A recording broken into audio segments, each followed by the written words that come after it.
اس کا ریئیکشن آتا گیا.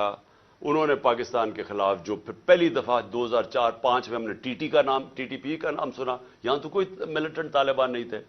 جو جنگ لڑی تھی جو اس طرف مجاہدین اور طالبان نے انہوں نے لڑی تھی سوویٹس کے اگینسٹ. تو یہاں تو کوئی ملیٹنسی نہیں تھی. تو آہستہ آہستہ پاکستان میں یہ دہشت گردی اور ملیٹنسی بڑھتی گئی. اور مجھے افسوس سے کہنا پڑتا ہے کہ میری طرح کے لوگ جب کہتے تھے کہ یہ بڑا غلط ہو رہا ہے, پاکستان کو نقصان ہو رہا ہے, مجھے طالبان خان کہا گیا.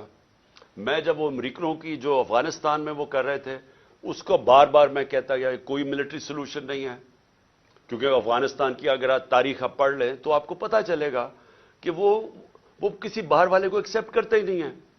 تو ادھر بھی کہتے گئے تو وہاں اینٹی امریکن کا اور ہر قسم کی باتیں کی گئی.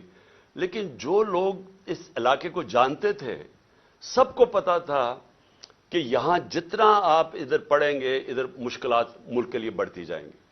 اب میں آتا ہوں کہ یہ پھر فاسٹ فارورڈ کر لیں. اچھا, اس سے پہلے میں کہوں گا ڈرون اٹیکس ہونے شروع ہو گئے, اور یہ 2006 سے ڈرون اٹیک 4 سے 5 سے آہستہ آہستہ بڑھتے گئے.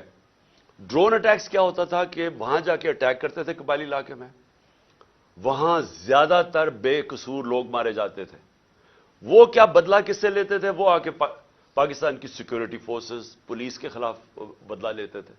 تو اس لیے میں نے ایک بہت واحد پولیٹیکل پارٹی جس نے ڈرونز کے خلاف دھرنا کیا, ہم نے پوری کیمپین کی, وزیرستان مارچ کی دھرنوں کے خلاف, یہ ڈرون اٹیکس کے خلاف.